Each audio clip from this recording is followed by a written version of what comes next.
Thank you. Guys, stay tuned and everything. Thank you. Thank you, man. Appreciate it. Eddie, how you doing, man? Good, man. Nice to meet you. Well, I won't be long. Good. Boxing Truth here with the man, Eddie Hearn, promoter of Matchroom. Another big fight card in the city. You've been a working man for these past few weeks. How's it been for you?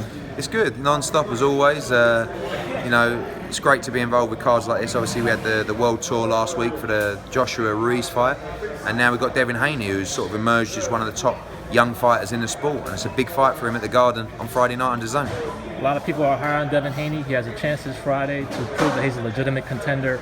It's for an interim title, WBC. How do you feel about that? I feel good because I think they've realised that Lomachenko wants to go on and become undisputed, so they want to give Haney a chance to fight for that interim title. Maybe that turns into a full title, or maybe he gets a chance to fight for a full title if Lomachenko won't fight him. But you know, the aim is to put in a great performance on Friday and then call Lomachenko out on Friday night. I mean, that you'd be rightfully able to do that as he's mandatory.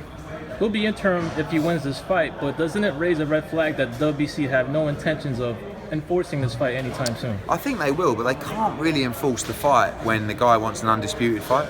So I think you need to actually promote fighters being able to take undisputed fights and unified fights over mandatories, even though I may well have the mandatory on Friday night. At some point you've got to enforce that, but you've also got to encourage fighters to unify and become undisputed.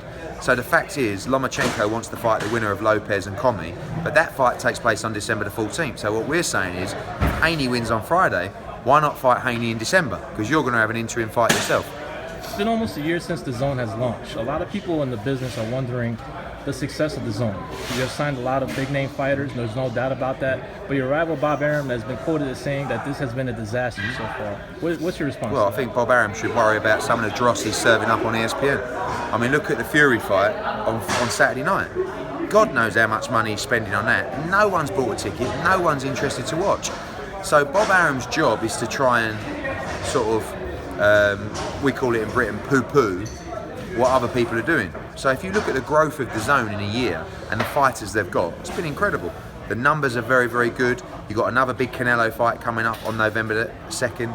On November the 9th, the week after, you've got KSI Logan Paul, which is going to drive hundreds of thousands of subscribers as well. You've got Triple G, you've got Joshua Ruiz, you've got Golovkin against Derevyanchenko, you've got Devin Haney, you've got Munguia as well on the same weekend. I mean, the value for fight fans is incredible, but DAZN aren't ESPN. You know, they're coming from a standing start into the American market. So what they've achieved in such short time is fantastic. Those people don't need to worry about DAZN because the funding's there, the drive's there, the strategy's there to continue. The people that are criticising it have run out of money, right?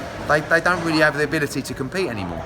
So, but we have to be smarter as well because the purses have gone so crazy that you've got to also realise who's delivering numbers, who's not delivering numbers, you know, what fights are giving you value and what fights aren't. And we've got a good grip of that over the last 10 months.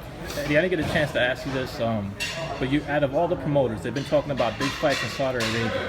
What's the difference between you and the other promoters that have been able to make this happen? Did they simply show you the money? They showed us the money, but everybody tried to get the money, but we got it. Maybe we're not as greedy as other people. You know, Floyd went there, we know those conversations. They loved the fight. A lot of the time it's about the product. I didn't go into Saudi Arabia and they just went, we love Eddie Hearn. You know, you can bring us whatever you want. We brought them the biggest fight in boxing, which was the Joshua Ruiz rematch. You know, most anticipated heavyweight fight out there. So they went for that. It's the first big fight in the kingdom. And as they tell me, they want to be the home of all the mega fights. And they've got the money to do it. So you can't just sort of turn your back on it and say, no, I'm not going to go there, because everybody else is trying to go there. And our job is to deliver for our fighters and to give them opportunities like this, which is a huge amount of money. My final question, Eddie, did you handle the Derek Chisora situation? That was all right, yeah. I mean, Derek's a good friend of mine, and half the time he's sort of playing up and half the time he's serious. It was a bit of both. He thinks he should be headlining a card. And the response was really good, because like the casual fans were saying, Hearn, you better put Chisora main event or you're a disgrace. And the boxing fans were saying, if you put that fight main event over Progress Taylor, you're a disgrace. So because we're incorporated in the World Boxing Super Series and all the TV deals, that is the fight that is main event. But it is co-main event, two great fights, another huge card on October 26th on DAZN. Thank you very much, Eddie. Cheers, mate.